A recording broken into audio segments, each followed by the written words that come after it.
Imagine two people. They are the same age, they work for the same company. They earn exactly the same salary. Now fast forward 15 years. The first person is financially independent. They don't live in constant fear of losing their job. An unexpected medical bill doesn't destroy their finances. They have built enough financial security to make decisions based on what they want, not simply what they can afford. The second person earns the exact same salary, but their life looks completely different. Every month is a race to pay bills and debt. Their credit card balances, car payments, mortgage, and other expenses keep growing. They're constantly anxious about the future. So what created such a huge difference? It wasn't their salary. It was what they did with that salary. One of the biggest misconceptions about money is that a high income automatically creates financial independence. It doesn't. A good income is only raw material. It is not the finished product. And that's the central idea behind Mastering Personal Investments, 20 Steps to Financial Independence by Prasanna Chandra Savita Srimal. The book presents financial independence not as a shortcut, a secret stock tip, or a get-rich-quick strategy, but as a systematic process. There is no magical investment that suddenly makes you wealthy. Financial independence is the result of consistently making the right decisions over a long period of time. Let's take our two people again. The first person saves money, but their approach is random. They put some money into a savings account. Some goes into a certificate of deposit. Maybe they buy a stock because a friend recommended it. When the market crashes, they become nervous and move everything into cash. They believe they're investing, but they don't actually have a financial plan. And that difference matters, because simply putting money somewhere is not the same as investing with a purpose. One of the biggest risks they may be ignoring is inflation. Suppose inflation averages 6%, while a supposedly safe investment earns 5% after taxes. The account balance may be increasing, but the purchasing power of that money is actually falling. It's like running on a treadmill that's moving backward. You're working hard, but you're not really moving forward. Now consider the second person. Their approach is completely different. Before choosing an investment, they define their financial goals. Maybe they need money for a home in 3 years. Maybe they want to fund their child's education in 15 years. Maybe their biggest goal is retirement 25 or 30 years from now. Each goal has a different deadline, and that means each goal can require a different investment strategy. This brings us to 3 critical factors: goal, time, risk. Think about someone who needs their money 2 years from now to buy a home. Their biggest enemy isn't necessarily inflation. It's volatility. If they put all of that money into stocks and the market falls 30% right before they need the money, their financial plan could be seriously damaged. For a short-term goal, protecting the money becomes more important than chasing maximum growth. Cash, high-quality short-term fixed-income investments, or other relatively stable options may make more sense depending on the situation. Now compare that with retirement 25 years away. The situation changes. Over such a long period, the bigger threat can become inflation. Keeping everything in low-growth investments for decades may protect the account balance from market volatility, but it may not protect the future purchasing power of that money. That's where growth-oriented investments, such as stocks, can play an important role. So the same person can legitimately have completely different investment strategies for different goals. A short-term goal may require stability. A long-term goal may require growth. And this is one of the biggest mistakes investors make. They search for one perfect investment instead of building a plan around multiple goals. But there's another problem. Even when people understand the mathematics, they often fail because of their own psychology. This is where behavioral finance becomes extremely important. Most people know the basic rule: buy low and sell high. But emotionally, investors often do the opposite. When markets fall sharply, fear takes over. They see their portfolio turning red and start thinking about everything they could lose. This is called loss aversion. The pain of losing money can feel much stronger than the satisfaction of gaining the same amount. So an investor with a 20-year retirement horizon may panic during a market correction, even though their long-term goal hasn't fundamentally changed. They sell. Then the market eventually recovers, and they're left watching from the sidelines, wondering why they got out. The opposite can happen during a strong bull market. Prices keep rising.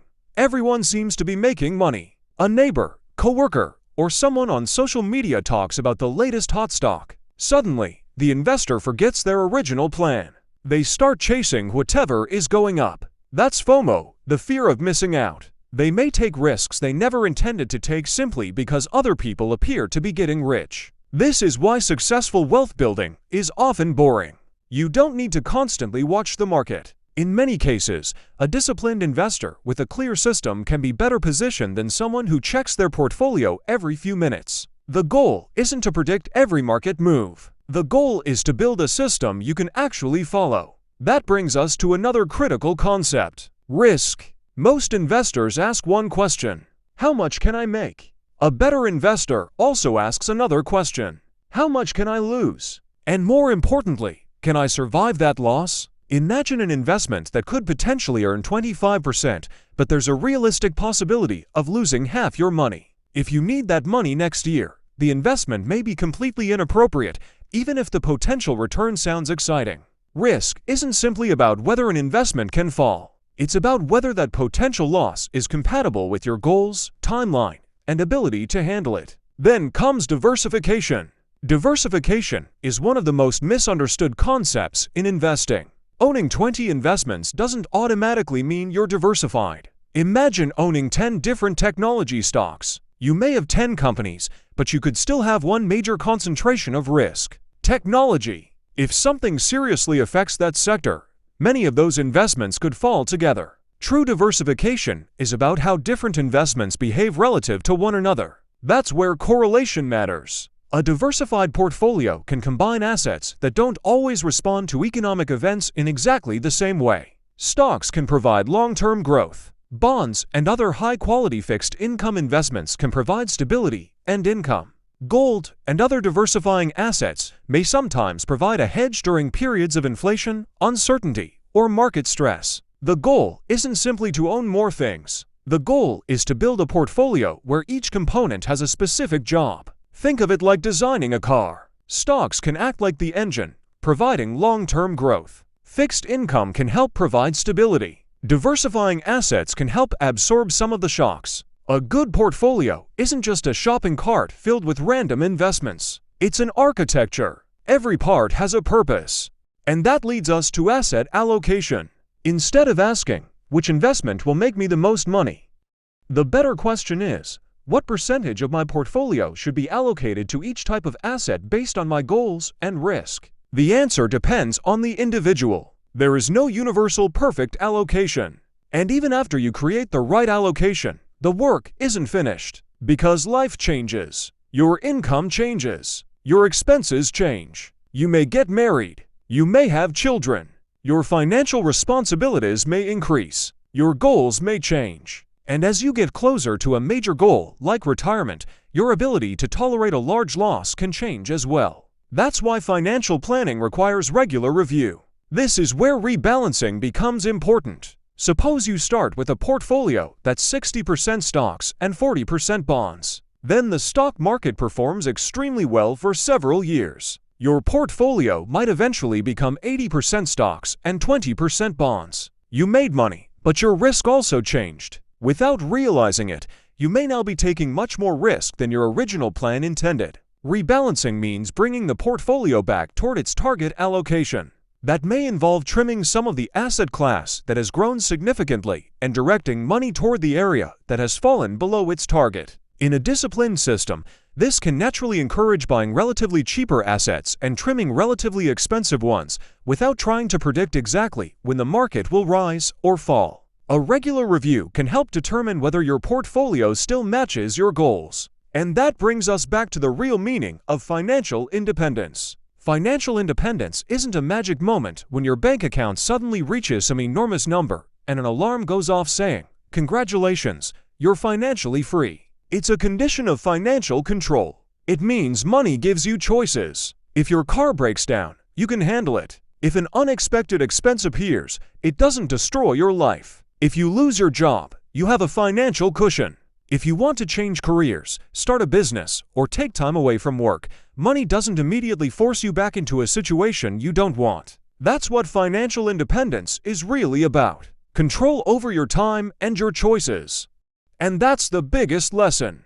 Wealth isn't created simply by earning more money. It's created by turning income into a system. You need clear financial goals. You need to understand your current financial position. You need to match investments with the time horizon of each goal. You need to balance risk and return. You need appropriate diversification. You need to control emotional decisions. And you need to review and rebalance your plan as life changes. Because money itself is only a tool. Imagine spending your entire life sharpening a tool, but never deciding what you actually want to build with it. That would be pointless. The purpose of money isn't simply to accumulate a bigger number in a bank or investment account. The purpose is to create options, to reduce financial stress, to protect the people and goals that matter to you, and ultimately, to give you more control over your life. Financial independence doesn't begin when you become rich. It begins when you stop treating money as a random collection of transactions and start giving it a clear purpose. Your salary is the raw material. Your financial plan is the blueprint. Your habits are the system. And your consistency is what turns that system into financial freedom. But there's one final idea worth remembering. A financial plan isn't something you create once and forget forever. It should evolve with your life. Your income may increase. Your goals may change. Your family responsibilities may grow. Markets will rise and fall. And your tolerance for risk may change as you get older. That's why financial independence requires both planning and flexibility. The strongest investor isn't necessarily the person who finds the highest returning investment. It's often the person who understands what their money is supposed to accomplish and stays disciplined enough to follow the plan. So before you make your next investment, stop and ask yourself a few simple questions. What is this money for? When will I need it? How much risk can I realistically handle? What role does this investment play in my overall portfolio? And does it actually move me closer to my financial goals? Those questions can be more valuable than chasing the next hot stock.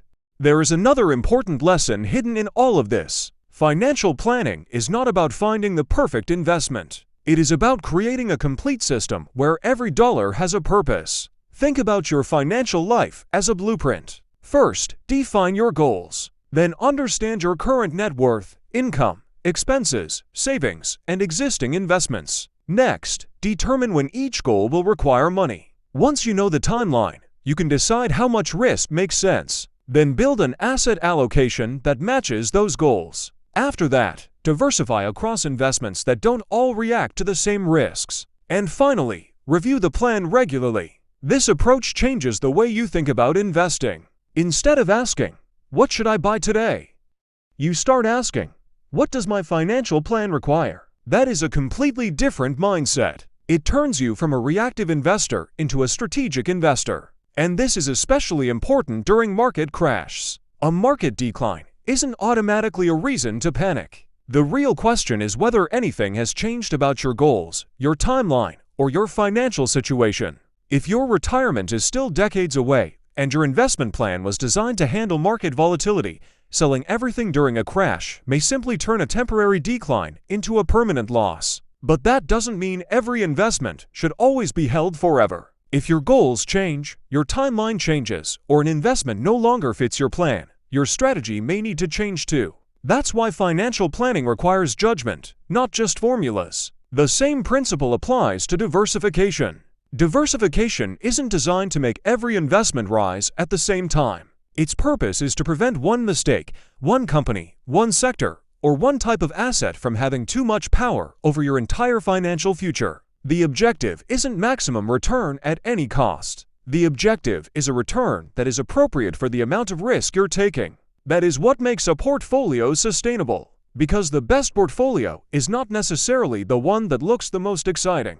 It's the one you can actually stick with. A strategy that earns a strong return on paper, but causes you to panic and sell at the worst possible moment, is not a successful strategy for you. Your financial plan has to work mathematically, but it also has to work psychologically. That is why discipline is such a powerful part of wealth creation. You don't need to predict every market crash. You don't need to discover every future winner. You don't need to become a professional trader. You need a clear plan, appropriate investments, patience, and the discipline to follow the plan through different market conditions. That is how small financial decisions can eventually create a much bigger difference in your life.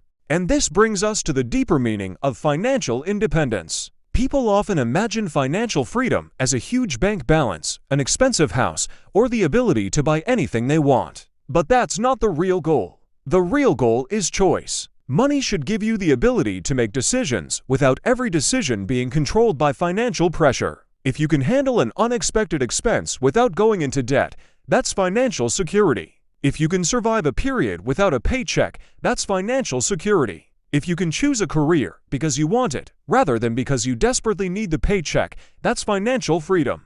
And if your investments and savings can eventually support your lifestyle without requiring you to work forever, you've created something even more valuable. You've created control over your time. That's why financial independence is not a destination that suddenly appears one day. It is a process. It is built through hundreds and thousands of small decisions. Saving consistently, investing according to a plan, managing risk, avoiding unnecessary debt, protecting against inflation, diversifying intelligently, controlling emotions, rebalancing when necessary, and reviewing the plan as life changes. Your salary is only the starting point. A high income can give you more raw material, but if your spending rises every time your income rises, you may never build real financial independence. This is why two people with identical incomes can end up with completely different financial lives. One builds a system. The other simply earns and spends. One gives every dollar a job. The other reacts to whatever happens next. One thinks in decades. The other thinks from paycheck to paycheck. And over 15 or 20 years, those small differences can become enormous. So before making your next investment decision, don't just ask how much money it could make. Ask what problem it is solving. Ask which goal it supports. Ask when you'll need the money. Ask how much risk you're taking. Ask whether it fits with the rest of your portfolio. And ask whether you could stay invested if the market suddenly dropped. Because the ultimate goal isn't to own the most investments. It isn't to predict the market, and it isn't to become rich overnight. The goal is to build a financial system that can support your life. Money is a tool, but a tool without a blueprint has limited value. You can spend your entire life earning more money, saving more money, and investing more money, but if you never decide what that money is supposed to accomplish, you may miss the entire point. Financial independence begins when your money gets a purpose. Your goals become the destination. Your financial plan becomes the blueprint. Your investments become the tools. Your discipline becomes the system. And time becomes your greatest advantage. The person who understands this doesn't need to know what the market will do tomorrow. They only need to know what they are trying to accomplish and stay committed to the process. Because real wealth isn't simply about having more money. It's about having more choices. And real financial freedom begins when your money starts working toward the life you actually want to live.